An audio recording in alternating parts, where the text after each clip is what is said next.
Bhakta মহর্ষণ নন্দন সুগমনিত শ্লোকভুক্তামি সুকাশঙ্কাদি শক্তি সহস্রমামনি ওদিকে শ্রীমৎ ভাগবতী প্রসঙ্গে বক্তা শ্রীমৎ বাদরায়ণী সুখদেব গোস্বামী সুধা ব্রহ্ম শাপগ্রস্ত রাজাধিরাজ পরীক্ষিত। ওম নমো ভগবতে বাসুদেবায়। ওম নমো ভগবতে বাসুদেবায়। ওম নমো ভগবতে বাসুদেবায়।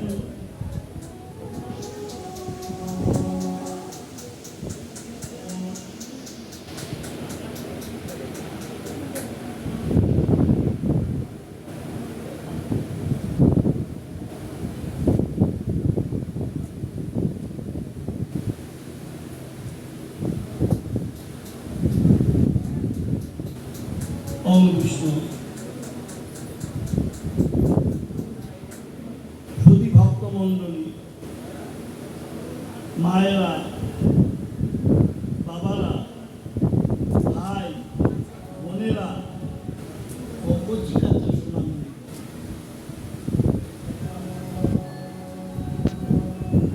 ভবতারণ সেবা সংঘ ঢাকা মহানগরী শাখা কর্তৃক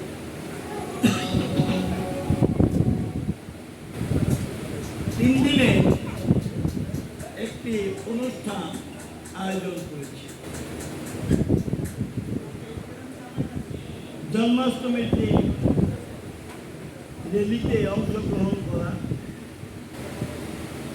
গতকাল শ্রীমৎ ভাগবত পাঠ এবং আজও শ্রীমৎ ভাগবত। এই শুভ রজনীতে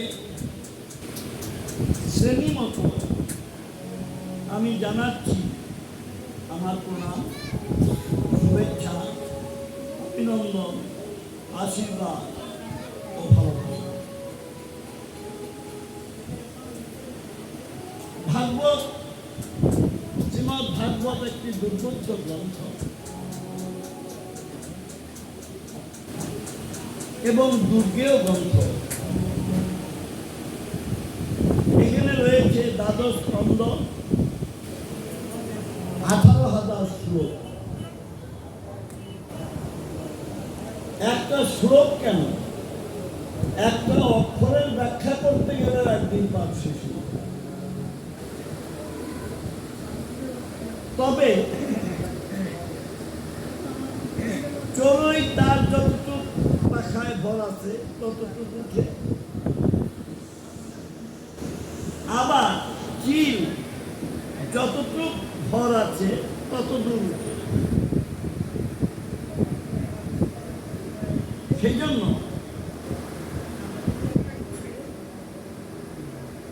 যার যেরকম আয়োজন তার তেমনি বিতরণ।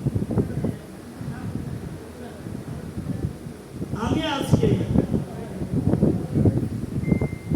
একটা শ্লোক উচ্চারণ করব। ততক্ষণ বলেছিলাম ভগবান আছেন, ভগবান আসেন, ভগবান আসেন, ভগবান কাঁদেন। এই নিয়ে গতকাল আলোচনা করেছি। আজকে আলোচনা করব ভাগবতকে নিয়ে, বৃন্দাবন নিয়ে। ভগবান শ্রীকৃষ্ণ বললেন, ত্রৈলোক্য পৃথিবী ধন্যা যত্র বৃন্দাবনং পুরী তত্রাপি গোপিকা পাত্র যত্র রাধা নাম। 3 লোক, সম্পূর্ণটা বললে ব্রাহ্মণদের গায়ত্রী এসে যাবে, এই জন্য সম্পূর্ণ বললাম না। ওম ভূর্ভুবঃ স্বঃ। তিন লোক, সর্বলোক, মর্তলোক, পাতাল লোক, তিন লোক। এই তিন লোকের মধ্যে ত্রৈলোক্য পৃথিবী ধন্যা। পৃথিবী ধন্যা বললেন কেন? পৃথিবী স্ত্রীলিঙ্গবাচক শব্দ। পৃথিবী মা ধন্যা। কেন ধন্যা? এই পৃথিবীতে বৃন্দাবন পুরী আছে। বৃন্দাবন কোথায়? ইউপি, উত্তর প্রদেশে মথুরা ডিস্ট্রিক্ট বৃন্দাবন। ত্রৈলোক্য পৃথিবী ধন্যা। এই যত্র বৃন্দাবনম পুরী, যেহেতু এই পৃথিবীর মধ্যে বৃন্দাবন পুরী আছে, স্বর্গে নাই, পাতালে নাই, পৃথিবীতে আছে। এই জন্য শুধু উত্তর ভারতে বৃন্দাবন পুরী নয়, এই পৃথিবীটাই ধন্য।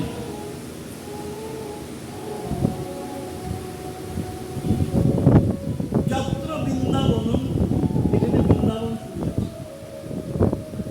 তত্রাপি গোপিকা পার্থ। বৃন্দাবন পুরী ধন্যা কিসে? সেখানে ব্রজের গোপিনীর আছে।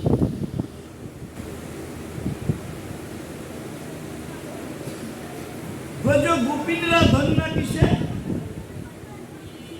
শ্রীকৃষ্ণ বললেন সেখানে আমার রাধারানী আছে।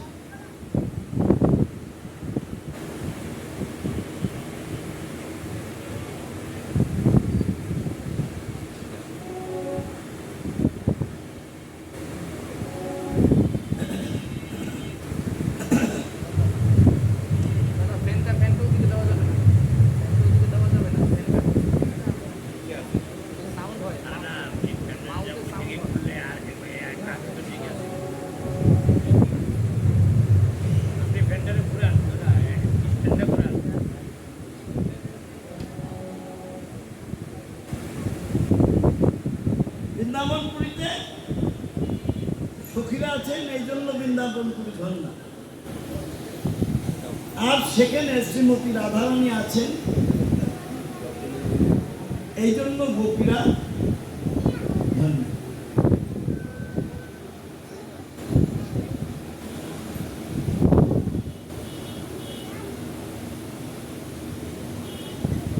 এই আমরা পেলাম ঐতিহাসিক একটা স্থান উত্তর ভারতে,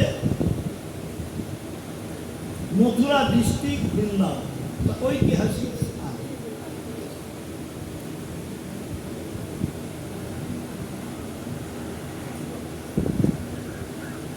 শ্রীকৃষ্ণ,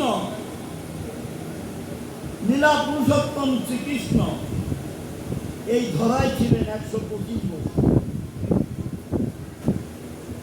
তন্মধ্যে 10 বছর 8 মাস বৃন্দাবনে ছিলেন। 21 বছর পর্যন্ত মথুরায় ছিলেন। তারপরে দ্বারকায়, হস্তিনাপুরে, কুরুক্ষেত্রে ছিলেন। এই 125 বছর তিনি নির্মলা সম্বরণ করেছিলেন।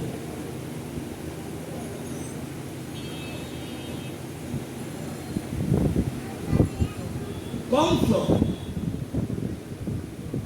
কৃষ্ণকে ধ্বংস করার জন্য, ওই যে কালকে বলেছি তোকে বধিবে যে গোকুলে বাড়ি ছিল,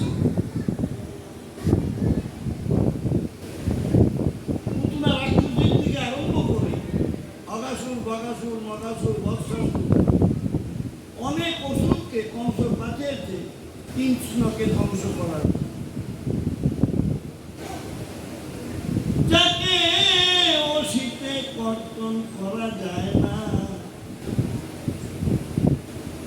যাকে অনলে দগ্ধ করা যায় না,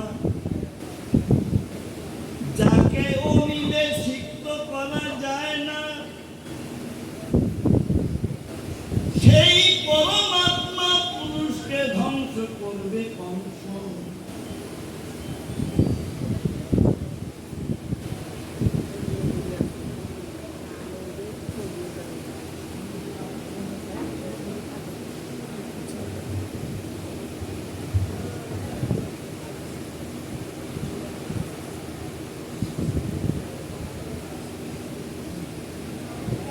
আমি আজকে একটা শ্লোক আরম্ভ করি।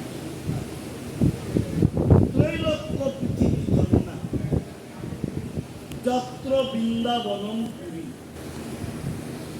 তত্রাপি গোপিকা পার্থ যত্র রাধা বিদাম। ব্রাহ্মণদের গায়ত্রীর মন্ত্র আছে ওম ভূর্ভুবস্ব, আর খালি বলব। যদিও অনেক সময় অনেক বাড়িতে শুনি রিংটুনেও আছে,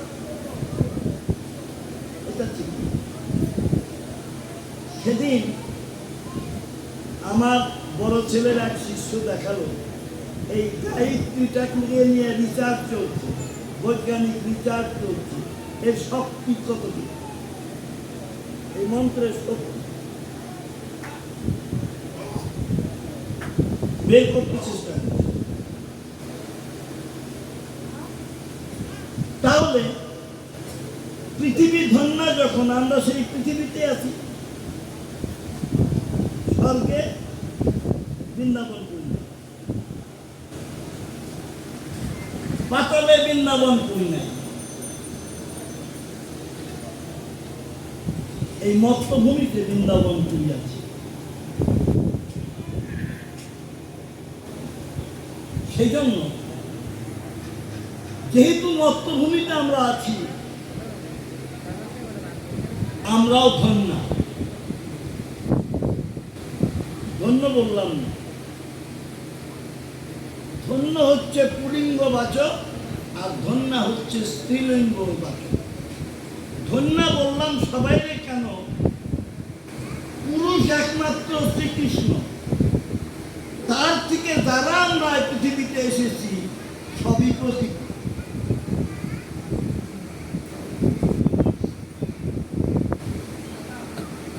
সেই জন্য আমরা বড় একটা মর্দ বলা না।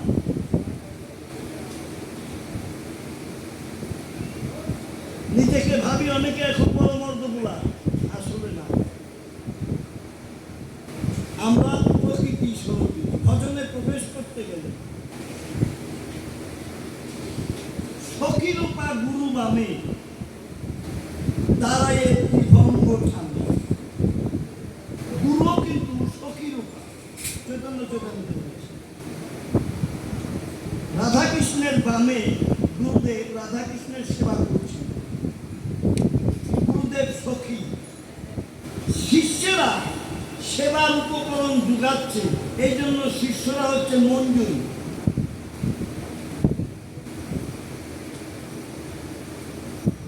ত্রৈলোক্য পৃথিবী ধন্যা, এই ত্রিলোকের মধ্যে পৃথিবী ধন্যা যত্র বৃন্দাবনম পুরী, এখানে বৃন্দাবন পুরী আছে। তত্রাপি গোপিকা পার্থ, বৃন্দাবন পুরী ধন্যা কিসে? সেখানে গোপীরা আছে। যত্র রাধা বিদাম, গোপীরা ধন্যা কিসে? এখানে শ্রীমতী রাধা। ভগবান শ্রীকৃষ্ণ, লীলা পুরুষোত্তম শ্রীকৃষ্ণ, তিনি 10 বছর 8 মাস বৃন্দাবনে ছিলেন।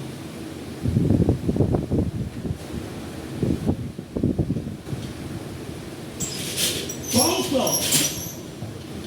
পুতনাকে থেকে আরম্ভ করে অগাসুর, মগাসুর, বগাসুর, বৎসাসুর সকল অসুরকে পাঠিয়েছে। তারা কিন্তু কেউ আর মথুরায় ফেরত যায় নাই।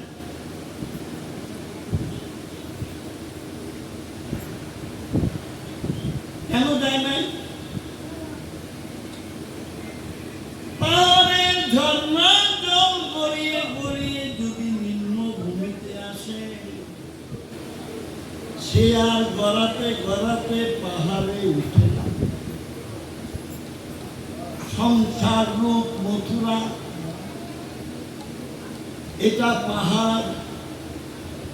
আমাদের অনেকেরই অনেক অভিমান আছে, আত্ম অহংকার আছে, উঁচু জায়গায় আছি, তাই সেই উঁচু জায়গা থেকে গড়াতে গড়াতে যদি কেউ বৃন্দাবনে পৌঁছে যায়, তার আর পৃথিবীতে যাওয়া আসা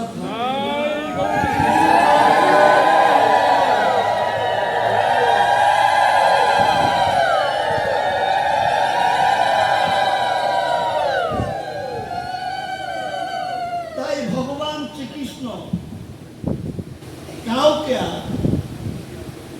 মথুরায় যেতে দেন নাই, নিজেই আত্মসাৎ করেছেন।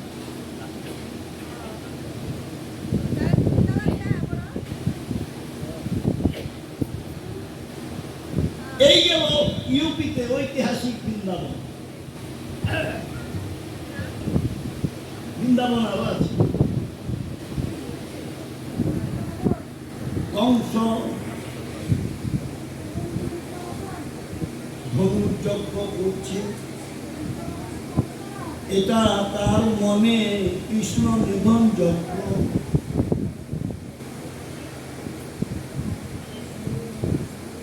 সারা ভারতবর্ষের রাজন্যবর্গদের নিমন্ত্রণ জানিয়েছে। বৃন্দাবনে নন্দ মহারাজকে নন্দগোকুলে পাঠাচ্ছেন অক্রূর। কেউ যখন ফিরে আসে নাই, অক্রূর যখন কৃষ্ণ ভক্ত, ওকে পাঠাই, হয় আসবে না হয় ও শেষ হবে। একটা চক্রান্ত, কূটনীতিক চক্র।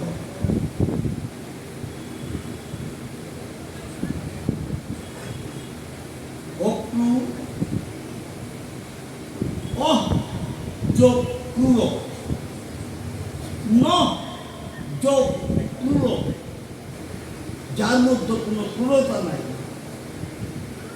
যার মধ্যে কোনো নির্দয়তা নাই, নিষ্ঠুরতা নাই, সেই অক্রূর। সেই বৃন্দাবনে যেতে পারেন এবং তার চরিত্র দিয়ে এই বৃন্দাবন যাওয়ার শিক্ষা সে দিতে পারেন, যিনি দিয়েছেন।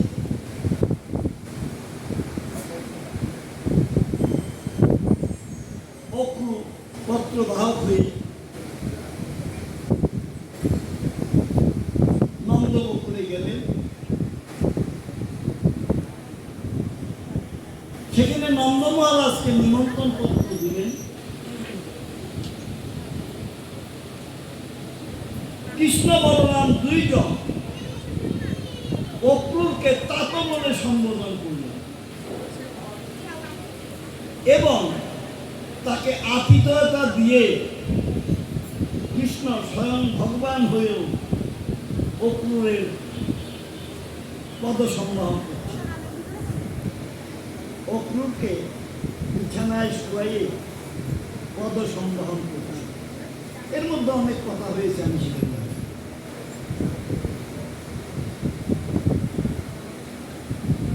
অক্রূর বললেন, আমি সুবর্ণ একখানা মণ্ডিত রথে এসেছি, সেই রথেই কংস তোমাদেরকে নিয়ে যেতে বলেছে।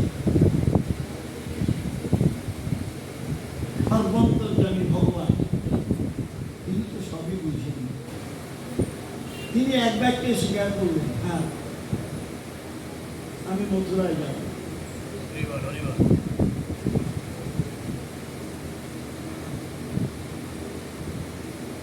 মথুরায় যাবেন। এদিকে ব্রজ গোপিনীরা জানতে পারলেন যে কৃষ্ণ আমাদেরকে ছেড়ে মথুরায় যাচ্ছে। তারা রাজপথে দেহটাকে মেরে দিলেন। এই যে রাজনৈতিক নেতারা রাজপথে গাছ ফেলায়, আমাদের দাবি মানতে হবে, নইলে গাড়ির চাকা ঘুরবে। এর প্রবর্তককে দেহবৃক্ষ রাজপথে ফেলে দিলেন। যদি রথ চালিয়ে অক্রুর নিতে হয় কৃষ্ণকে, তাহলে আমাদের বিরুদ্ধে নিয়ে যাবে।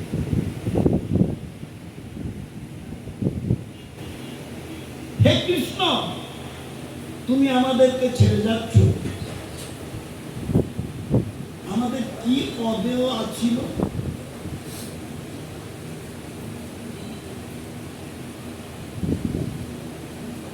জাতি পুরুষ ছিল অহমিকা মান, সকলই তোমারে করিলাম দান, করিয়া পূর্ণ হয়েছি শূন্য, এমন অন্তর প্রাণনাথ হইল। জীবনে মরণে জনমে জনমে প্রাণনাথ হইল। কি অদেয় ছিল বলো, কি দেই নাই? জাতি পুরুষ ছিল অহমিকা মান সবই তো তোমাকে দিয়েছি, তুমি আমাদের ছেড়ে যাচ্ছ। অপ্রুত বুঝতে পারছেন না, এই মেয়েগুলি শুয়ে আছে রাজপথে, এর উদ্দেশ্য অপ্রুত বুঝতে পারছেন। এক দফা এক দাবি, কৃষ্ণকে ছেড়ে দেব, বাজারে রাখবো, ছেড়ে দেব।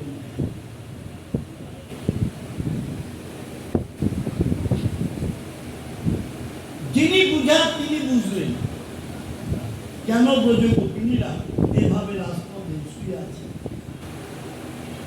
তিনি রথ থেকে নেমে আসলেন, নেমে এসে গোপীদের বাহু ধরে বুকে জড়িয়ে নিয়ে বললেন, আয়াস আসবে।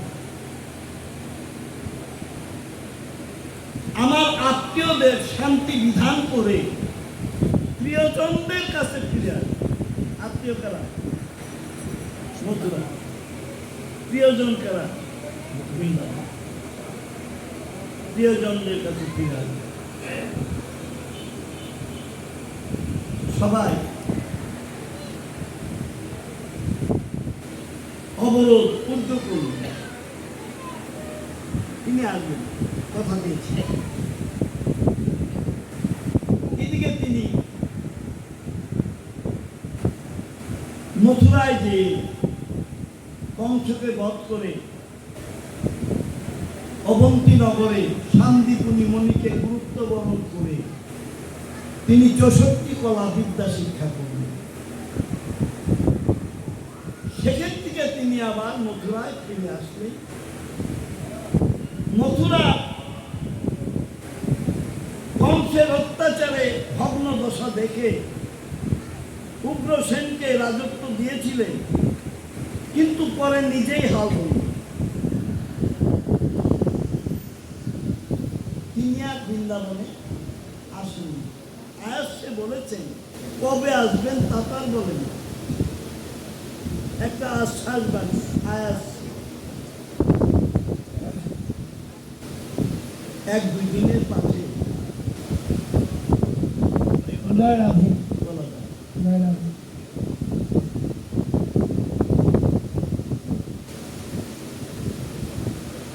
শ্রীমতী রাধারানী দশম দশায় সাহিত্য কি যেন বিড় করে বলে, আহার নাই, নিদ্রা নাই, রাধারানী বিড় করে কিছু। সখীরা রাধারানীকে সান্ত্বনা দেন, রাধে পাগলিনী হোস না, কৃষ্ণ আসবেন।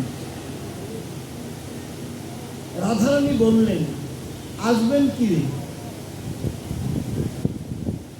কৃষ্ণ তো আমার কাছেই আছে। সখীরে অন্যের অন্য মন, আমার মনে বৃন্দাবন, মনে বনে এক করে মানুষ। সখীরে কে বলছে কৃষ্ণ বৃন্দাবনে নাই? অন্যের অন্য মন, তোদের অন্য মন, কৃষ্ণ বৃন্দাবনে নাই। কিন্তু আমার মনি বৃন্দাবন, মনে মনে এক করে বাড়ি। কৃষ্ণ বলেছেন সর্বদা দ্বিভুজং কৃষ্ণ, ন কদাপি চতুর্ভুজং। বৃন্দাবনং পরিত্যাজ্যং পাদমকং অগচ্ছতি। আমি কখনো সর্বদা দ্বিভুজং কৃষ্ণ, আমি সদা সর্বদা দ্বিহাত বিশিষ্ট, কখনো চার হাত হই নাই, এবং বৃন্দাবন ছেড়ে এক পাদও কোথায়ও যাই না। ঐতিহাসিক বৃন্দাবন ইউপিতে, সেখানেই রাধারানী বললেন আমার মনই বৃন্দাবন। তাহলে বৃন্দাবন কয়টা হলো? দুটো। এক বৃন্দাবন ইউপি মথুরা ডিস্ট্রিক্ট বৃন্দাবন, আর এক বৃন্দাবন রাধারানী মন বৃন্দাবন। নারদ মুনি ভগবানকে বললেন তুমি কোথায় থাকো? নাহং তিষ্ঠামি বৈকুণ্ঠে যোগিনাং হৃদয়মচ, মদ ভক্ত যত্র গায়ত্রী তত্র তিষ্ঠামি নারদ। হে নারদ, আমি বৈকুণ্ঠে থাকি না, আমি যোগীদের হৃদয়েও থাকি না, যেখানে আমার ভক্তেরা আমার নাম গুণগান করে।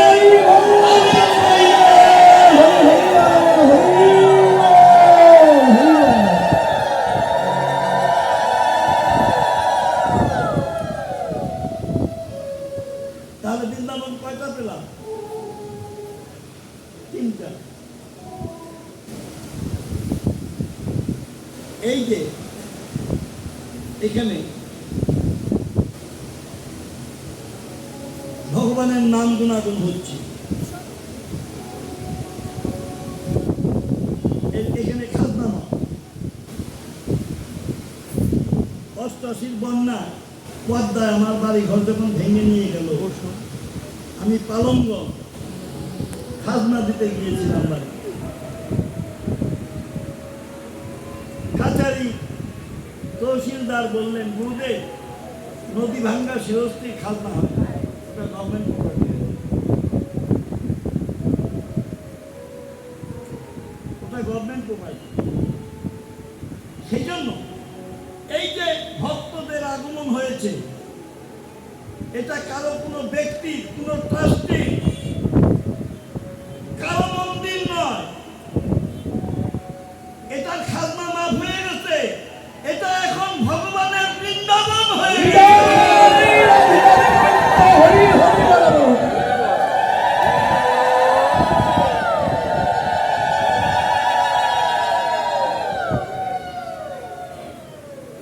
বৃন্দাবন পূর্ণ দিক যমুনা, যমুনার এক নাম কৃষ্ণ। ভগবান দুইজনকে বৃন্দাবনে সরাসরি পাঠিয়েছে। একজন যোগমায়া, আর একজন উদ্ধব। সরাসরি শ্রীকৃষ্ণ আসার পূর্বে যোগমায়াকে বললেন গচ্ছম দেবী প্রজং ভদ্রে, হে দেবী তুমি ব্রজে যাও। ব্রজে যে কি করবে তুমি? আমি যাব। বৃন্দাবনের এক নাম ব্রজ, ব্রজ ধাতু থেকে ব্রজ কথাটা উৎপন্ন হয়েছে। ব্রজ যাহা দেবী প্রমাণ, উজ্জ্বল, ক্ষয় নাই, তাহাই ব্রজ। গচ্ছম দেবী ব্রজং ভদ্রে, ব্রজে যে কি করবে? তুমি আমার লীলা খেলার আম্পায়ার হবে। আঙ্গুলটা করলে বল,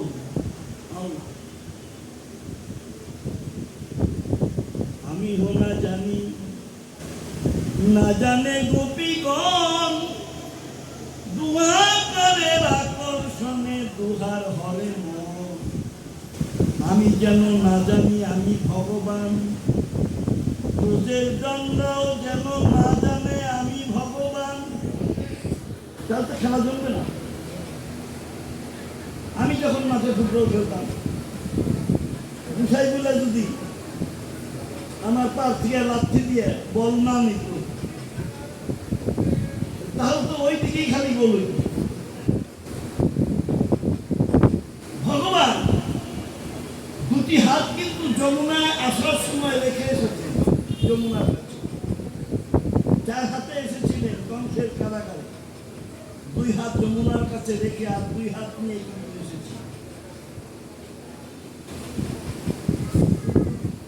কারণ গোলকের চার হাত, সেখানে ধূপ দীপ নৈবেদ্য পত্র পুষ্প ফল মিষ্টি দিয়ে পূজা হতো। আমি যদি চার হাত নিয়ে গোকুলে যাই, তাহলে আমাকে পূজা করবে, ভালোবাসে, আমাকে কেউ বুকে জড়িয়ে ধরবে না।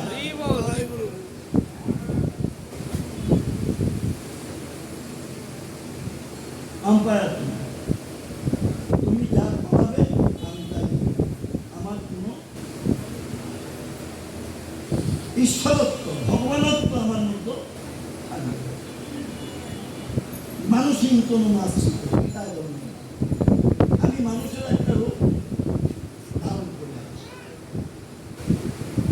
কৃষ্ণের যত খেলা সর্বোত্তম নরলীলা, নরবপু তাহার স্বরূপ, গোপ বেশ বেরুক নব কিশোর নটব, নরলীলায় হয় অনুরূপ।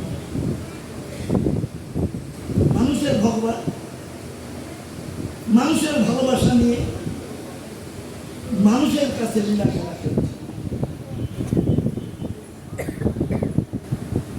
যমুনার কাছে দুই হাত রেখে বললেন, যমুনা মা তুমি আমাকে ছেড়ে দাও, আমি বৃন্দাবনে নন্দগোপুরে যাচ্ছি, আমি তোমাকে কথা দিলাম তোমারই তীরে নীরে আমি খেলা করব। প্রথম কিন্তু মিলন, ভগবান পৃথিবীতে আসায় প্রথম মিলন হয়েছিল যমুনার সঙ্গে। কারণ ত্রেতা যুগে রামচন্দ্র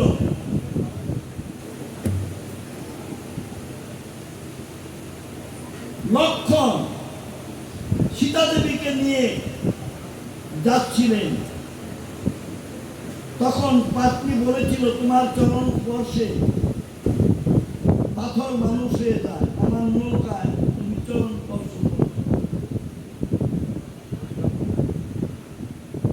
তাহলে আমার কাছে মানুষ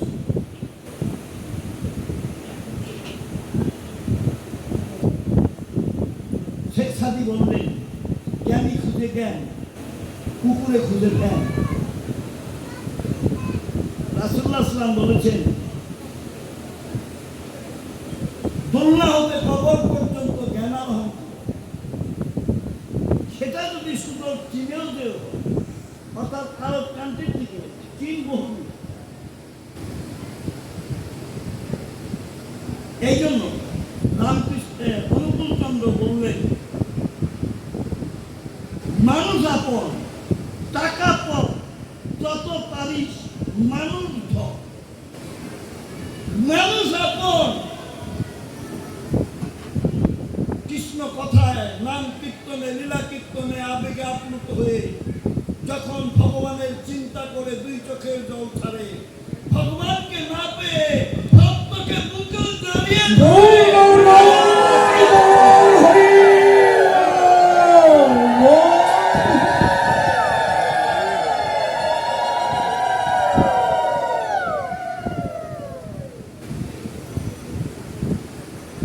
বৃন্দাবনে আসলেন যোগমায়া দেবী। নন্দ মহারাজকে বললেন, আমি একটু স্থান চাই আপনার। নন্দ মহারাজ বললেন, রাজবাড়িতে স্থানের অভাব নেই, যেখানে খুশি সেখানে থাকো তুমি, তোমার ত্রিসত্য করতে হবে। ত্রিসত্য না করলে আমি থাকি না। এদিকে অতিথি পুরা মানুষ কি সত্য করলেন, বলো কি চাই? যে আমি চাই আমার স্থানটা হবে কৃষ্ণার দিকে। দেখো গুলির কি অবস্থা, পাগল নয়। যমুনার এক নাম কৃষ্ণ। নন্দ মহারাজ ভাবলেন ওই যমুনার তীরে থাকবে, রৌদ্রে শুকাবে, বৃষ্টিতে ভিজবে, উদলা জায়গা, সে জায়গায় থাকবে। দেখ আমি কি সত্য করেছি, আমি কৃষ্ণার দিকে তাকে স্থান দেব।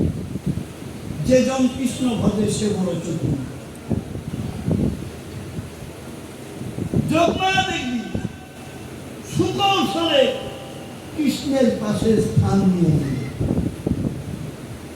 এই যোগমায়া দেবী বর্তমানে কে আমাদের?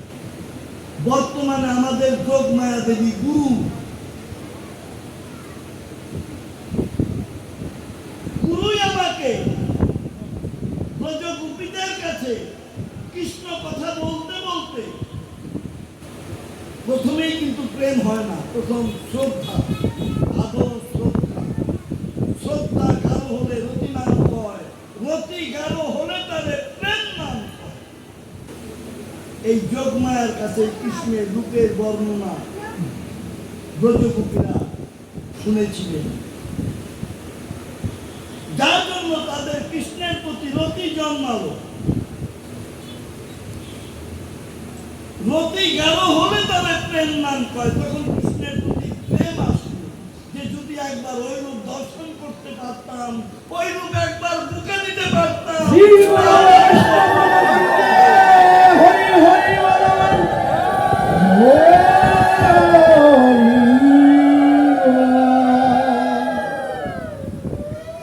বর্তমানে আমাদের যোগমায়া হচ্ছেন গুরু।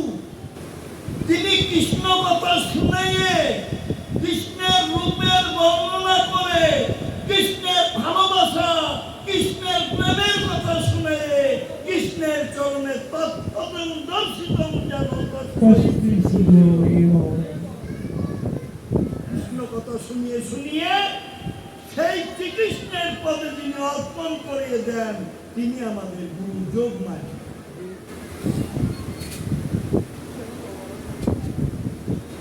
তাহলে বৃন্দাবন আশ্রয় লইয়া ভজে, কৃষ্ণ তারে নাহি তেজে, আর সব মরে অকারণ। এই জন্য শ্রী গুরুর চরণের অতি, সেই সে উত্তম গতি, যে প্রসাদে পুরে সর্ব আশা। শ্রী গুরুর চরণ আশ্রয় করতে হবে। তাহলে তিনি ওই চিপাত করত, ভগবানের চিপাত করত দর্শন করিয়ে দিলেন।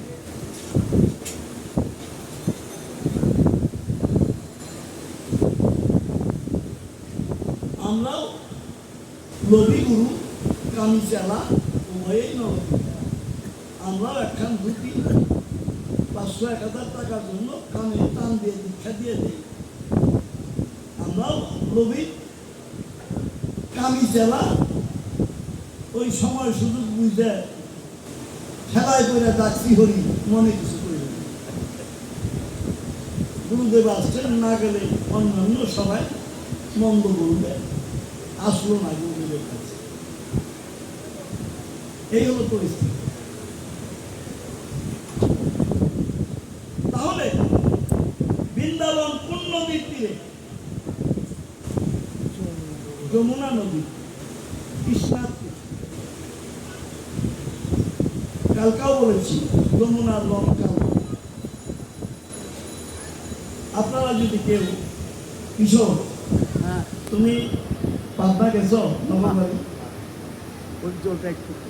দৌলত দিয়া ঘাটের থেকে পাবনা নগরবাড়ি যাওয়ার সময় দেখবে, লক্ষ্য করবে আলাদা বড়া যমুনার জলই কিন্তু পদ্মায় পড়ছে, পড়ার সঙ্গে সঙ্গে ঘোলা হয়ে যাচ্ছে। আর যমুনার জল কালো কালো যাচ্ছে বড়া।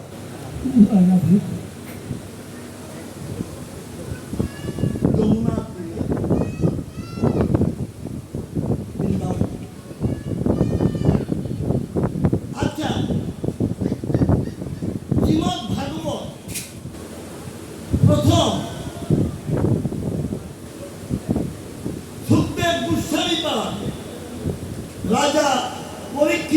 আছে শ্রীমদ্ ভাগবত যে বলেছিলেন দ্বাদশ স্কন্ধ 18,000 শ্লোক, সেটা কোন নদীর তীরে?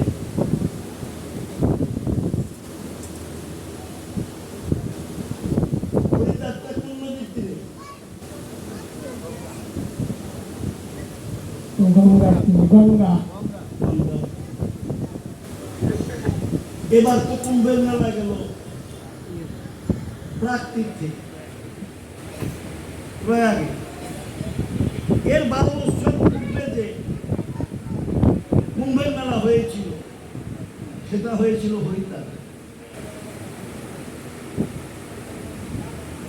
গঙ্গা এত খরস্রোতা,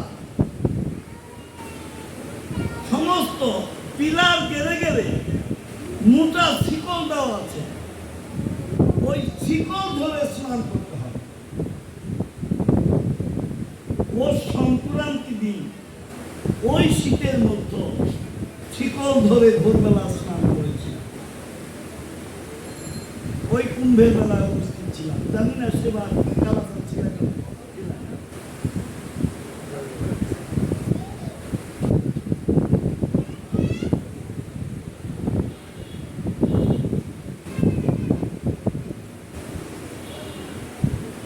নবকিশোর আমার দিদিমণি তো বলছো না কিছু? না না দাদা। আচ্ছা,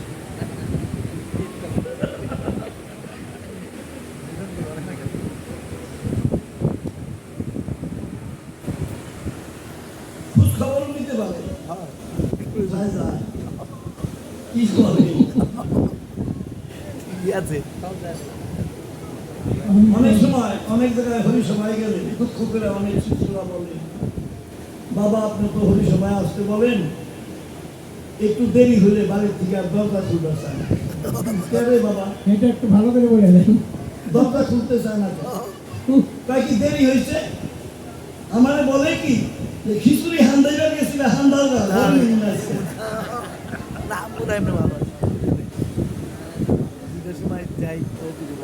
আবার অনেক অনুষ্ঠানে আছে মায়েরা এসেছে পিছনে পিছনে থাকে, কার সঙ্গে কোলাকুলি করে, কার সঙ্গে কথা বলে, এগুলি দেখে।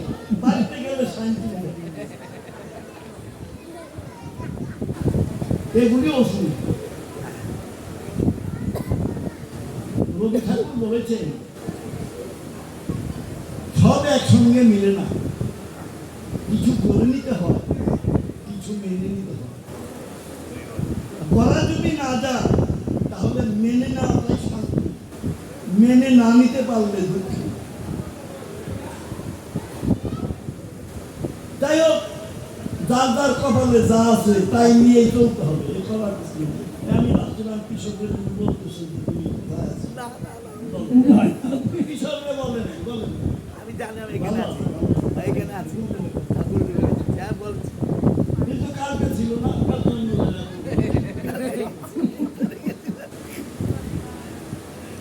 কিশোর আমার আজকে আমরা যখন কল্পনা বোর্ডিং এর ওখানে উৎসব করতাম তখন থেকে কিশোরের সঙ্গে পরিচয়।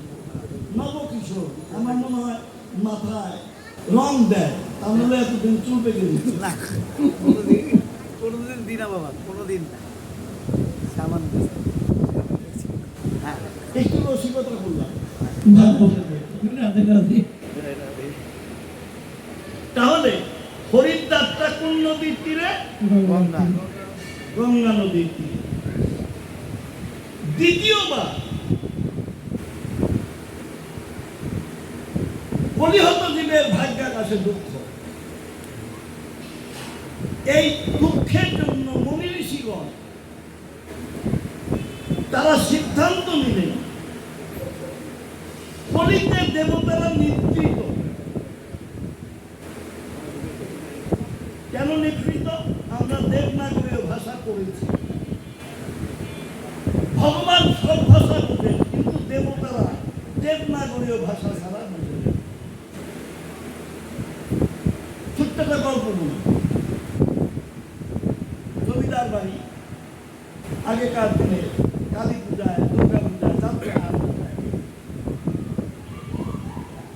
এক জমিদার বাড়িতে যাত্রা গান, তার পুরোহিতের রূল আছে। একটু শুনে গেলে ভালো হতো বাবা।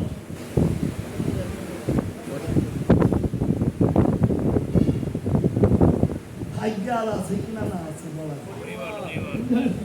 লেখা ছিল দেখা হলো, লেখা না থাকলে দেখা হবে না। যদি লেখা থাকে তাহলে আবার দেখা হবে, লেখা না থাকলে আর দেখা হবে না।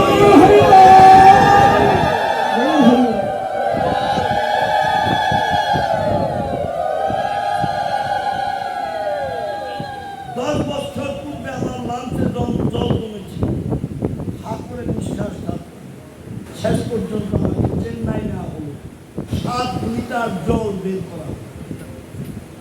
এবারও লাঞ্চের জল জানি না কোন পর্যন্ত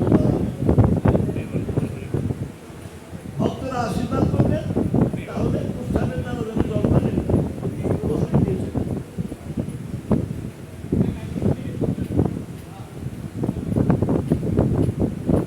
দ্বিতীয়বার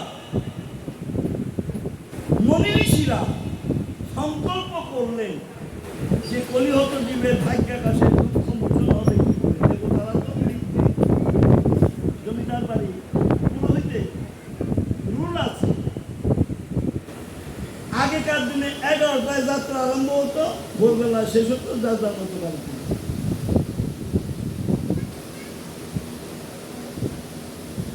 এখন জমিদার তো বৈঠকখানায় তার চেয়ারে সে বসে আছে। রাত্রি 11টায় 3টা ঠং ঠং ঠং বের করলো। সংলাপ বলতে বলতে তার পুরোহিতে আগে কালী পূজা, বিপিন্নিতা কালী পূজা, সেটা তো গভীর রাত্রে হবে পূজা। ও 11টার সময় ঢুকলো, তাহলে আমার পূজা হলো বলছি। পাশের থেকে একজন বলতেছে, জমিদার বাবু আরো 4 ঘন্টা পূজা ছিল, আরো লাগবে। সকালবেলা সবাই গেল, জমিদারও যায় না, দেখি ও মন্দিরে পূজা করতে আসে। নৃত্য সেবাই মেকআপ টেকআপ রয়ে গেছে, কিছু কিছু সব ধোয়া দিতে পারে নাই। চোখ জ্বলতে জ্বলতে মন্দিরে আছে, ঠাকুর যায় কোন ঠাকুর সবাই। কালকে সংলাপ বলতে বলতে 11টার সময় তুই স্টেজে উঠলি, কালী পূজা করলি কখন? তখন বলছে, জমিদার বাবু আপনার পূজা শেষ করেই আমি করেছি। বলে তোর বলে আলসার খান পূজা ছিল, তাও সব, এটাও আমি সন্ধ্যার থেকে আরম্ভ করে রাত্রে 11টা পর্যন্ত এই 5 খান পূজা আমি করেছি। জমিদার লাঠি উঠিয়ে বলতেছে, মা কালী তোরে খাইল না? জমিদার বাবু মা কালী খাবে কি করে? মা কালীর আমি তো প্রাণ প্রতিষ্ঠা করি।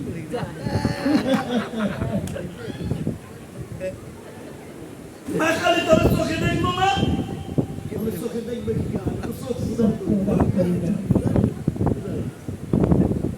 এখন যা পূজা এইরকমই হচ্ছে।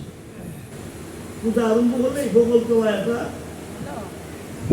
হিন্দু সদস্য অথবা পুরোহিত দর্পণ ক্যাথলিকে ফেলাইয়া উচ্চারণ করতে পারুক আর না পারুক, লং লং ঠং ঠং বইলে পূজা করেছে।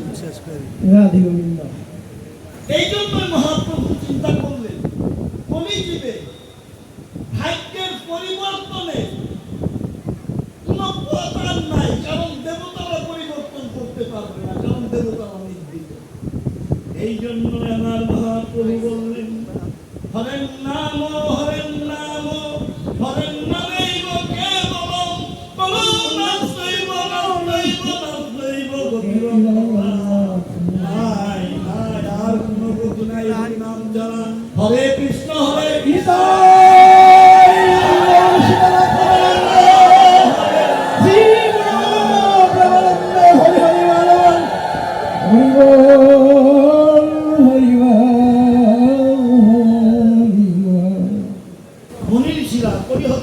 ভাগ্যাকাশে দূর করার জন্য ব্রহ্মার কাছে স্তব করলেন, হে পিতা, আপনি একটি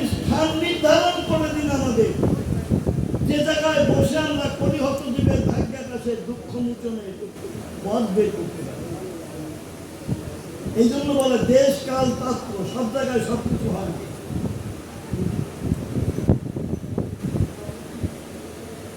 ব্রহ্মা বললেন তার পিতা নারায়ণের কাছে, হে নারায়ণ,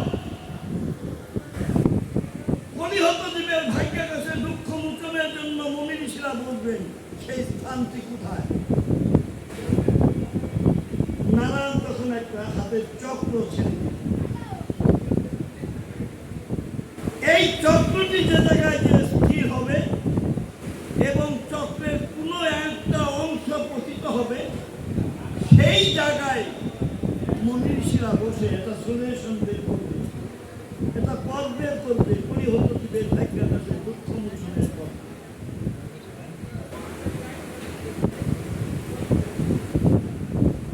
চলছে, চক্র চলছে, সারা ভারতবর্ষের মুনি ঋষিরা ওই চক্রকে লক্ষ্য করে চলছে।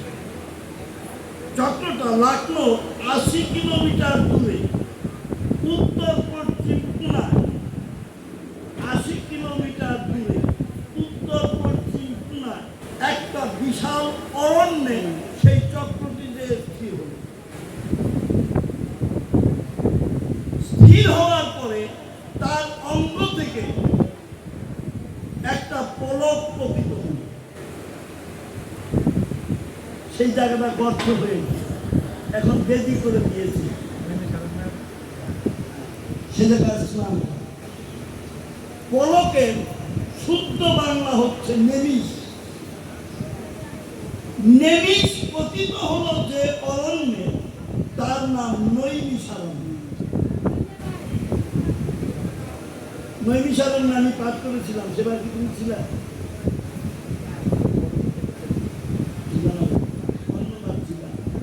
সেই নৈমিষারণ্য আমিও পাঠ করেছি।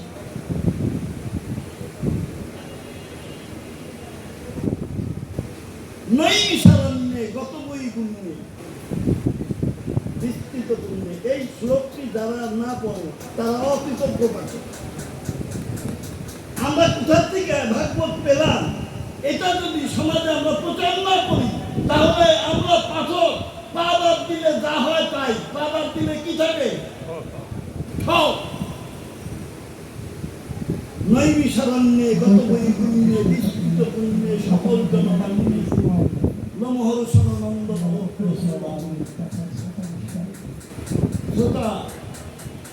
শৌনকাদি মুনি ঋষিগণ, ওদিকে গঙ্গা তীরস্থ শ্রীমদ্ ভাগবতীয় প্রসঙ্গে বক্তা বাদরায়ণী সুখদেব গোস্বামী শ্রোতা রাজা বিরাজ করি। জয় শ্রীমদ্ ভাগবত প্রেমানন্দে।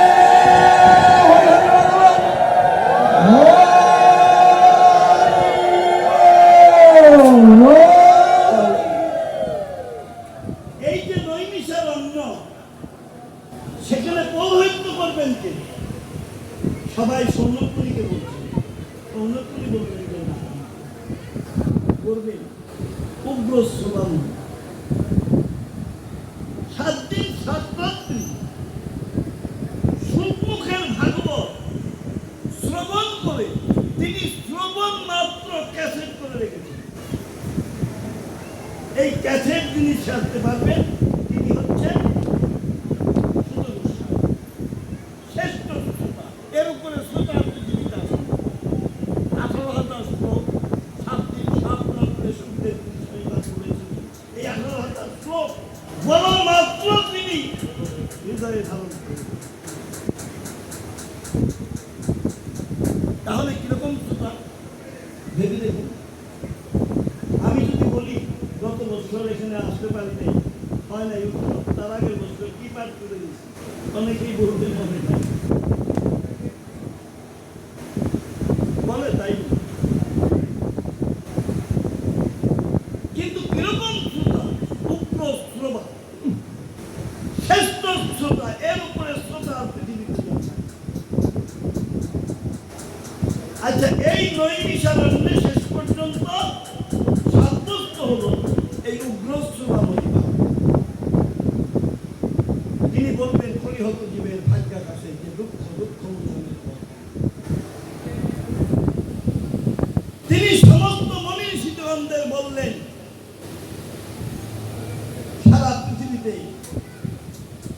ভাগবত ধর্ম প্রচার করে। ভাগবত ধর্ম প্রচার করতে বললেন কেন? ভাগবত এমন একটা পুরাণ, মহাপুরাণ বলা হয়, শ্রবণ মঙ্গল। ভাগবত শ্রবণ করলেই জীবের মঙ্গল হয়ে যায়।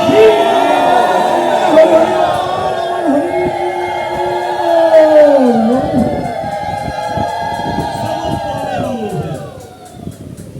এমন একটি মহাপুরাণ ভাগবত।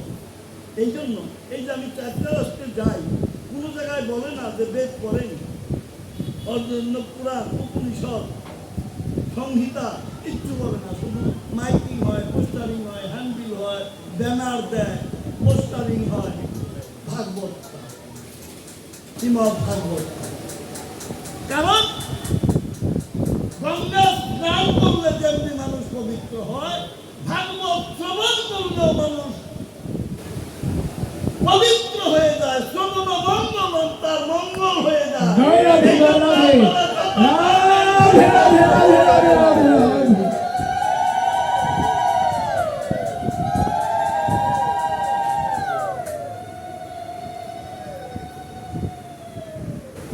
এই নৈমিষারণ্য কোন নদীর তীরে? কে বলতে পারো? এই নৈমিষারণ্যে কোন নদীর তীরে?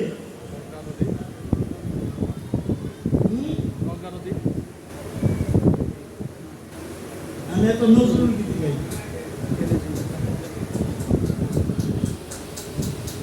আজ মধুর বাঁশরি বাজে, মধুর বাঁশরি বাজে, লগনে বুকের মাঝে, লগনে বুকের মাঝে, মধুর বাঁশরি বাজে, বাজে মধুর বাঁশরি বাজে। আজ মনে হয় সহসা কখনো জলে ভরা দুটি ডাগর নয়ন। আজ মনে হয় সহসা কখনো জলে ভরা দুটি ডাগর নয়ন। ক্ষণিকের ভুলে সেই চাপা ফুলে, ক্ষণিকের ভুলে সেই চাপা ফুলে, ফেলে ছুটে যাওয়া লাজে, ফেলে ছুটে যাওয়া লাজে। আজ মধুর বাঁশরি বাজে, আরাম দিন বুঝি আসিবে না ফিরে, আরাম দিন বুঝি আসিবে না ফিরে। মন কাঁদে কেন স্মৃতির ওই তীরে, মন কাঁদে কেন স্মৃতির ওই তীরে, মন কাঁদে, মন কাঁদে কেন স্মৃতির ওই তীরে। তবু মাঝে মাঝে আশা জাগে কেন, আমি ভুলিয়াছি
নদীর তীরে সবাই উলধ্বনি হরিধ্বনি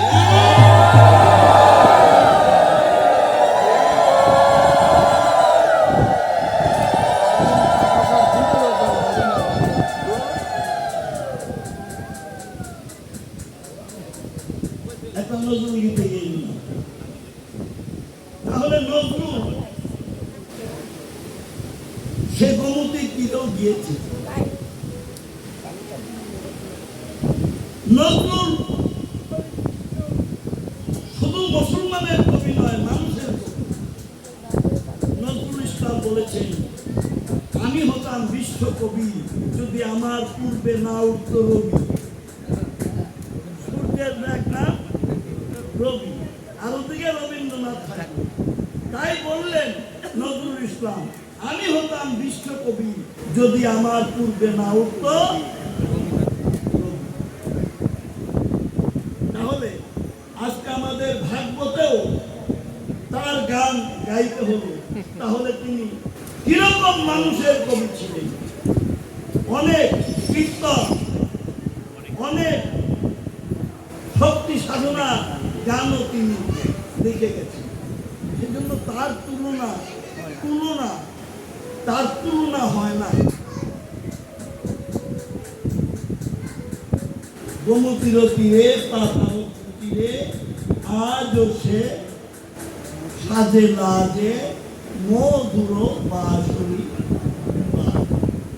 তাহলে দ্বিতীয়বার ভাগবত নৈমিষারণ্যে হয়েছিল কোথায়? গোমতী। বাবা এই সারা দাও না, ভাগবত দিকে দিকে এসে বলছে। হ্যাঁ হ্যাঁ, দাঁড়াও, তোমার দিকে যাইতেছে। দ্বিতীয় কি আর হবে না?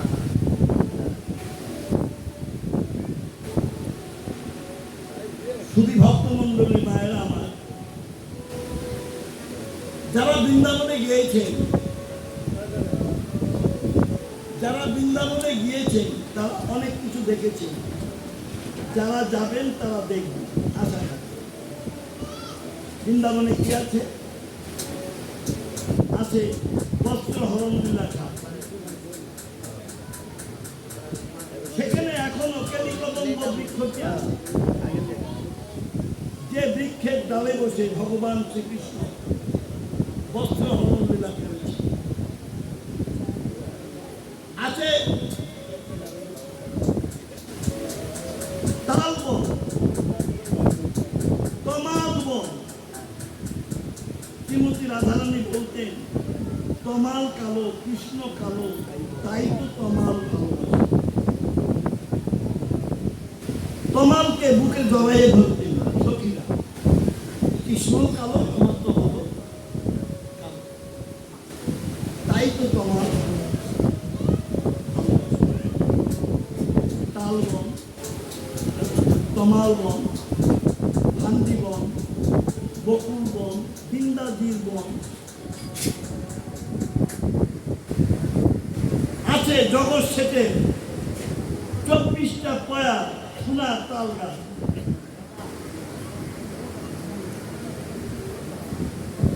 বর্তমানে একটা মন্দির হয়েছে, প্রেম মন্দির। চক্ষু স্থির হয়ে যায়, বেরোতে ইচ্ছা করে না। শ্বেত পাথর দিয়ে করা,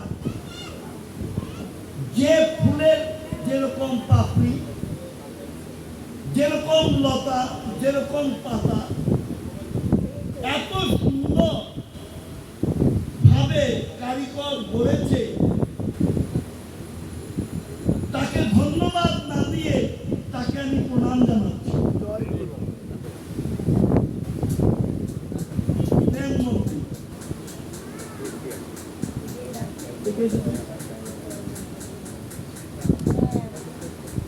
আছে নিধিবন, অনেকে নিধুবন বলে, এটার নাম হচ্ছে নিধিবন। এখানে প্রচুর হনুমান। এই হনুমানের লোবল চশমার প্রতি ঠিক ঠিক হনুমান যদি থাকতো তাহলে কিশোরের চশমা নিয়ে আমারটাই কিছু না ঠিক কি বলছে যে বাবা চশমাটা হাতে রাখো, ভগবানে কিন্তু নিয়ে যাবে, ও আমার পিছনে হাতের থেকে ধারা দিয়ে চশমাটা নিয়ে যাবে। কত সাধলাম, কত কিছু কালাফোলা দেওয়ালের উপরে বসে চশমাটাও চোখে দিয়ে আমারে বলতেছে, অর্থাৎ দেখ কেমন লাগে।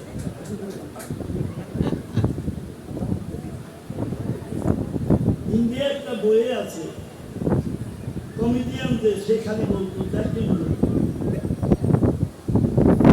বারাসাতে থানা একটা গাড়ি রাস্তার থেকে একটু নেমে গেছে কাদার মতো, পুলিশরা ঠেলছে, উঠাতে পারছে না রাস্তা, 4-5টা ছেলে, ওরা বলছে দেখ কেমন লাগে। পুলিশরা দৌড়িয়া ওদের ধরতে দৌড়িয়া শান্তি দিয়ে তেলে বলছে, ছেলেমেয়েরা বলে দেখ কেমন লাগে।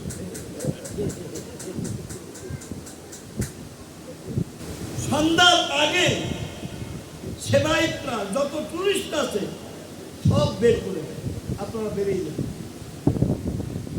কেউ থাকে না। যারা একটু স্ট্রং হার্টে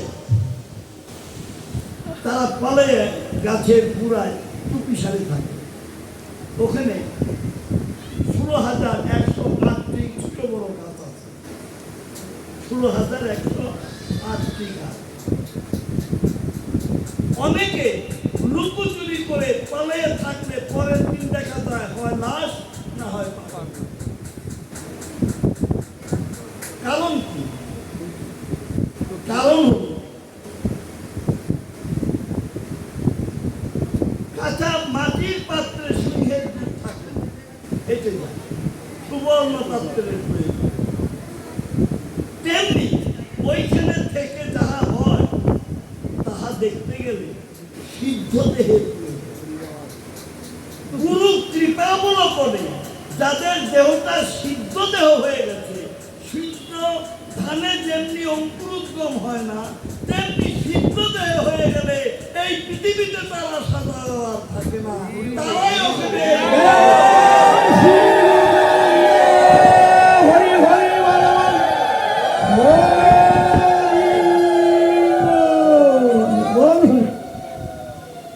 ওই 16,108টি রাত্রে সখী হয়। আর মন্দিরে সেবায়িতরা ফুল দিয়ে সাজায়ে, ফল মিষ্টি দিয়ে, জল দিয়ে রেখে বাইরে তালা দিয়ে যায়।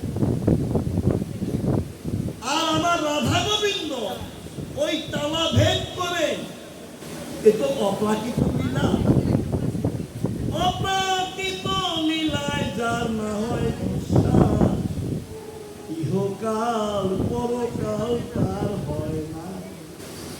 এই অপ্রাকৃত লীলা, সেই লীলায় আমার প্রাণ গোবিন্দ রাধা রানী ওই 16,108 জন সখীর মধ্যে এসে নৃত্য করে।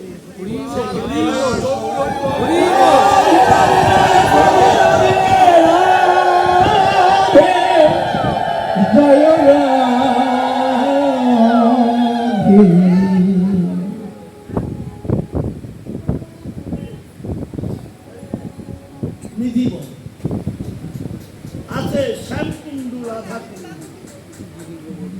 গিরি গোবর্ধন, শ্যামকুণ্ডু, রাধাকুণ্ডু, গিরি গোবর্ধন, মধুর মধুর বংশীর ধ্বনি সেই তো বৃন্দাবন।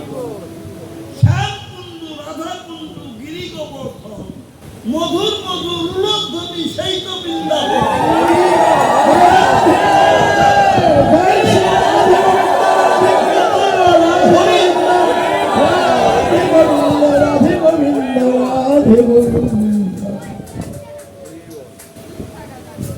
শ্রীকৃষ্ণ গোচারণ ভূমি থেকে আসার সময় রাধারানী সখীদের নিয়ে রাস্তায় দাঁড়িয়ে শ্রীকৃষ্ণের সঙ্গে মিলনের বাসনা। একদিন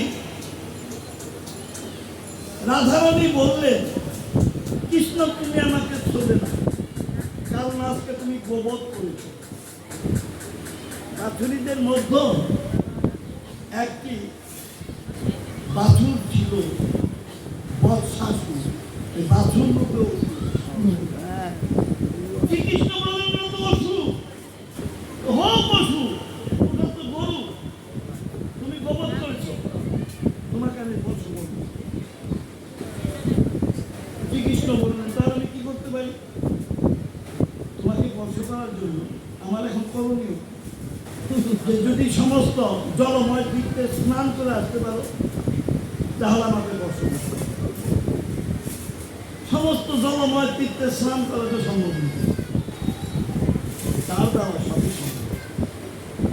এতে চান সকলা পুংস কৃষ্ণস্তু ভগবান, অন্যান্য অবতারে অংশ করা কৃষ্ণ পাওয়ার ইন পারফেকশন, পূর্ণ পুরুষোত্তম শ্রীকৃষ্ণ। তিনি বাঁশি দিয়ে খুঁটে গর্ত করলেন, একটা ডোবা তৈরি। আমাদের জল সিদ্ধির মধ্যে মন্ত্র আছে, আমার পদধূলি বইও আছে, এটাকে বলা হয় অঙ্কুশ মুদ্রা। গঙ্গে চ যমুনা চৈব গোদাবরী সরস্বতী নর্মদে সিন্ধু কাবেরী জলেস্মিন সন্নিধি। যুগা যুগা জলধে মাটিতে ছিল তিনবার মাথায় ছিল। পার্বতীর স্নান হয়ে গেল। ভগবান শ্রীকৃষ্ণ এই মন্ত্রটি পাঠ করলেন, গঙ্গে চ যমুনা চৈব গোদাবরী সরস্বতী নর্মদে সিন্ধু কাবেরী জলেস্মিন সন্নিধি। সমস্ত তীর্থ ওখানে আসবে। শ্রীকৃষ্ণ বললেন আমি তো আমার ক্ষমতা দেখালাম, রাধে তোমার ক্ষমতা দেখাও তো। তিনিও তো অংশ, তিনিও তো কন্যা, তিনি হাতের কঙ্কন খুলে তিনি একটা ডুবা তৈরি করলেন। তিনিও এই মন্ত্রটি উচ্চারণ করলেন, গঙ্গে চ যমুনা চৈব গোদাবরী সরস্বতী নর্মদে সিন্ধু কাবেরী জলেস্মিন সন্নিধি। তিনবার এটা দিলেন, তিনবার মাথায় যেটা দিলেন, সমস্ত তীর্থ আসলো। একটা হলো শ্যামকুণ্ড, একটা হলো রাধা। শ্রীকৃষ্ণ চিন্তা করলেন রাধা কৃষ্ণ যখন হবে তাহলে আমার বাসির দ্বারা মাঝখানে গর্ত করে দেয়, রাধাকুণ্ডের জলেও শ্যামকুণ্ডে যায়, শ্যামকুণ্ডের জলও রাধাকুণ্ডে যায়। দুই রাধাকুণ্ড শ্যামকুণ্ড মিলন হলো, সেই রাধাকুণ্ড শ্যামকুণ্ড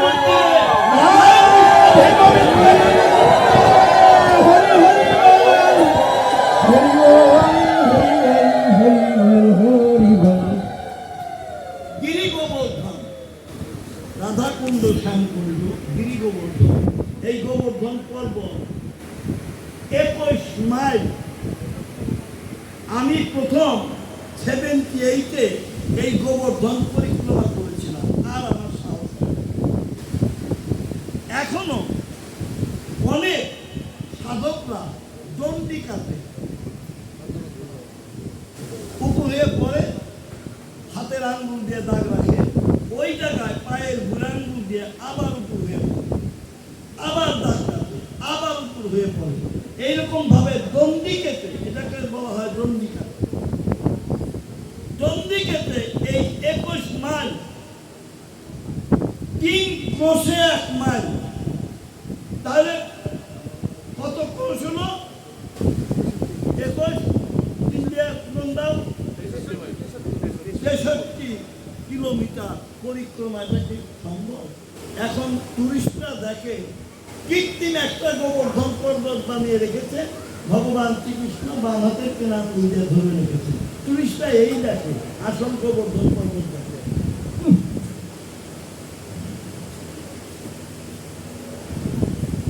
একবারই জীবনে আমার সম্ভব হয়েছিল, এখন আর সেই সামর্থ্য নাই। এই 72 বছর বয়সে আর সেই গোবর্ধন পরিক্রমা সম্ভব। একদিন চিরূপ গোস্বামী 80 বছর বয়স, 80 বছরের বয়স, চিরূপ গোস্বামী তিনি সংকল্প নিলেন গোবর্ধন পর্বত পরিক্রমা করতে। একটা লাঠি হাতে নিয়ে ঠকঠক করে গোবর্ধন পর্বতের দিকে যাচ্ছে। গোবর্ধন পর্বত পরিক্রমা করতে যে কখনো হুমড়ি খেয়ে মাথায় লাগে, কখনো কেলো হইতে লাগে, কখনো হাঁটুতে লাগে, কখনো কোমর লাগে। ভক্তেরা ভজন করতে করতে ভক্ত দেহ আর ভগবানের দেহ এক হয়ে যায়। এই জন্য বৈষ্ণবের দেহই যদি ক্ষুদ্র অপরাধ, কোটি কোটি ভজন এতে পড়ে যায়। বৈষ্ণব ভগবানেরই অঙ্গ, সেই বৈষ্ণবের প্রতি যদি অমর্যাদা করা হয়, সেটা ভগবানের প্রতি অমর্যাদা করা হয়। এ অপরাধ ভগবান ক্ষমা করেন না। হাঁটতে হাঁটতে আস্তে আস্তে গোবর্ধন পরিক্রমা করছেন। এত শরীরে ব্যথা পাচ্ছে, তবু সংকল্প ত্যাগ করলেন না। এই ব্যথা তো আমার কৃষ্ণের, তাই প্রাণ গোবিন্দ আমার পিছন দিকে এসে কোমল কণ্ঠে ডাক দিলেন, চিরু। বৃন্দাবনের চিরূপ নাম ধরে ডাকার মতো তো কেউ নেই। কে আমাকে ডাকবে? চোখের জল ফেলে দিয়ে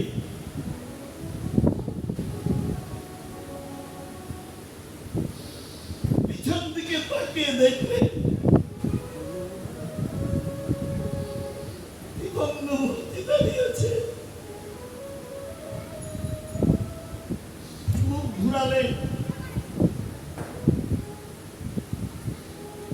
তুমি আমাকে ভজন করতে দাও।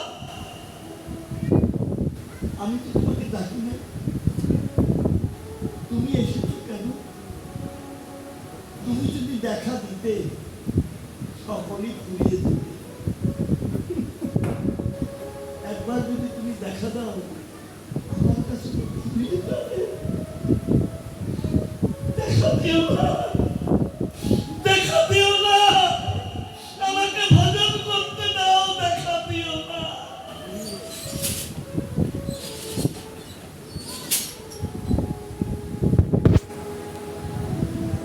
কৃষ্ণ বললেন, এই ব্যথাতে আমি সহ্য করতে পারছি না। আমি গোবর্ধনের গায়ে পদছাপ রেখে যাই, তুমি এটা পরিক্রমা করলেই গোবর্ধন পরিক্রমা হবে। পদছাপ রেখে চলে গেল। চিরূপ গোস্বামী সেই পদছাপ পরিক্রমা করতে পারলেন না। অখণ্ড মণ্ডলাকার ব্যাপ্তং যেন চরাচরং, অখণ্ড মণ্ডলাকার পৃথিবী যিনি ব্যাপিয়ে আছেন, সেই কৃপার পদ্ধতি পরিক্রমা করা যায় না। হোম লিখে এই বুকখানা চরণের উপরে রাখলেন। চিরূপ গোস্বামী বললেন, তুমি আমাকে এত ভালোবাসো, বৃন্দাবনে তো আমাকে ভালোবাসার লোকের অভাব নাই। আমার কি আছে? আমি নন্দ দুলাল গোস্বামী, জানি না আর কারো এত শিষ্য আছে কি। আজকের হিসাবে প্রায় সারা পৃথিবীতে অর্ধলক্ষ শিষ্য। আমাকে তো ভালোবাসার জন্য অভাব নাই।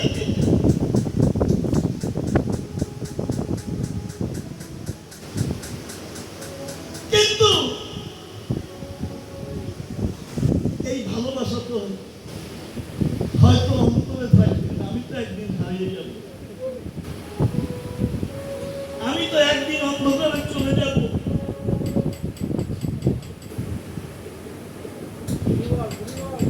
দয়াল শ্রী গুরু প্রেমানন্দে হরি হরি বলবন হরি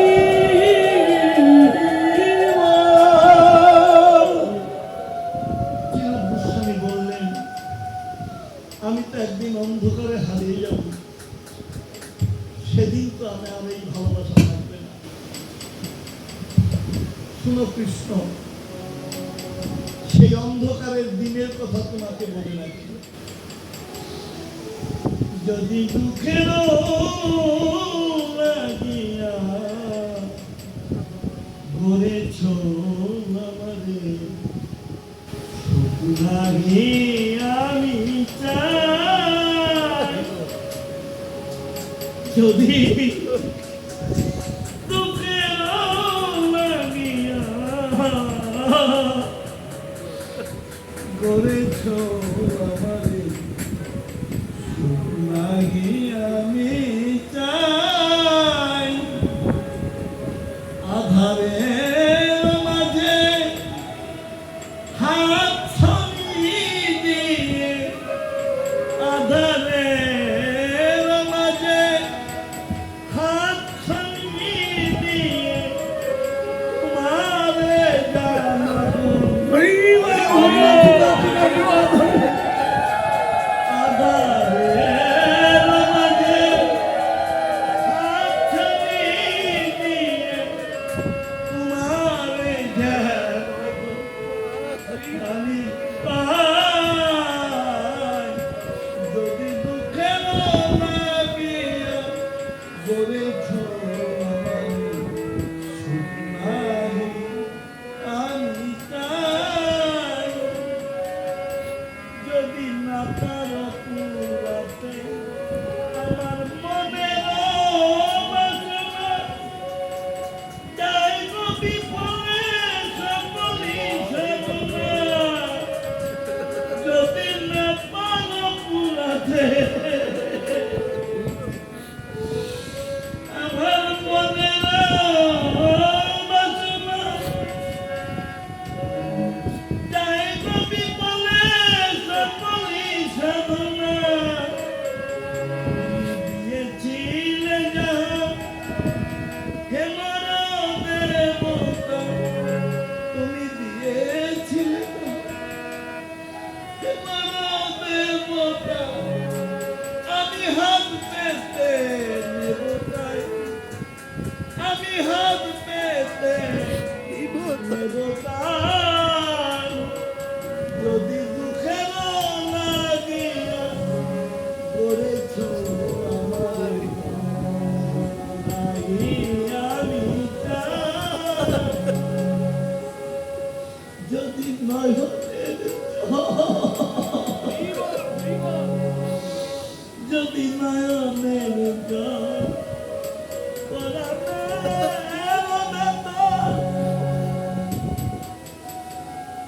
না পারো বুঝাতে, হে মরমিতা। যদি আমার নয়নের জল পরাতে না পারো বুঝাতে, হে মরমিতা। যেন তোমার লাগিয়া কাঁদিয়া কাঁদিয়া, যেন তোমার লাগিয়া কাঁদিয়া কাঁদিয়া এই ভক্ত সঙ্গে ঘুরে বেড়াই। যেন তোমার লাগিয়া কাঁদিয়া কাঁদিয়া এই ভক্ত সঙ্গে ঘুরে বেড়াই। যেন ভক্ত সঙ্গে মুখে হাত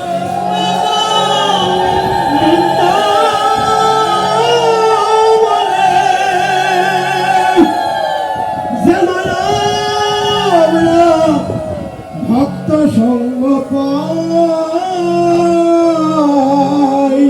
কৃষ্ণ গো গোবিন্দ বলে এই ভক্ত সঙ্গে ঘুরে বেড়াই।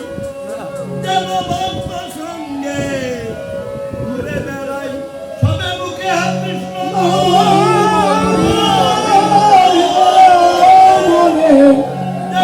ভক্ত সঙ্গ যেন হারাই, আমরা ভক্ত সঙ্গ যেন নারায়ণ দুঃখের লাগিয়া করেছ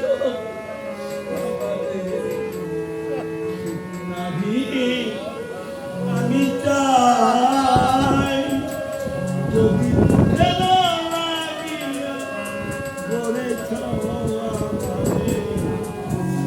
আমি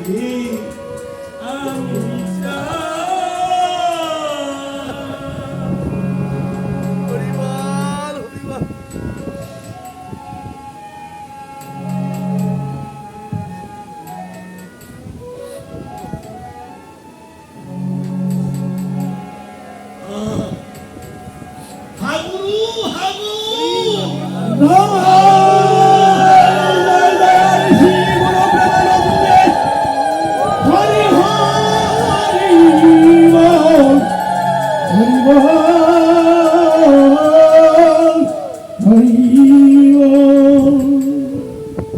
হাগুরু হাগু আর পরিক্রমা করতে পারলেন না। তিনি আজও বৃন্দাবনে দুঃখের কথা ব্রজবাসীরা ওই গোবর্ধন পর্বতে বলে জানে গোবর্ধন জ্যান্ত গোপীন এই জন্য সুখ দুঃখের কথাগুলি গোবর্ধন পর্বত। আমরা প্রত্যেকেরই কিছু না কিছু দুঃখ আছে, কেউ প্রকাশ করে, কেউ পাষাণ চাপা ব্যথা নিয়ে জীবনযাপন। তা আমরা যেন মনে মনে আমাদের দুঃখের কথা যেন গুরু গোবিন্দের কাছেই বলি। হরিভক্তি বিলাস আছে, যদি গুপ্ত জায়গায় ব্যাধি হয় তাহলে ডাক্তারের পরামর্শ নাও। অন্তরের অন্তঃস্থলে যদি কোনো দুঃখ থাকে গুরুর পরামর্শ নাও। গুরুদেব তোমাকে শাস্ত্র বাক্য দ্বারা তোমার হৃদয়ের ব্যথা বুঝিয়ে দেবে। জয় গুরু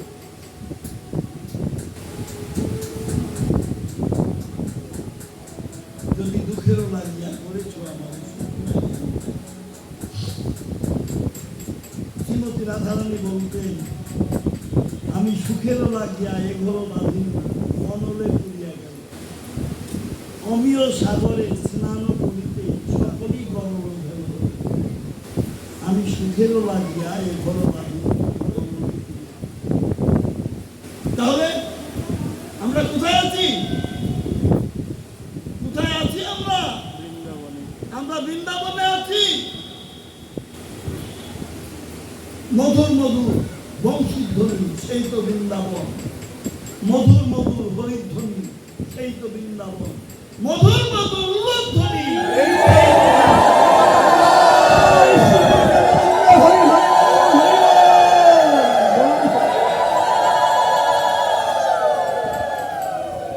তাই ভগবান বললেন, ত্রৈলোক্য পৃথিবী ধন্যা যত্র বৃন্দাবন পুরী তত্রাপি গুটিকা পার্থ যত্র রাধা।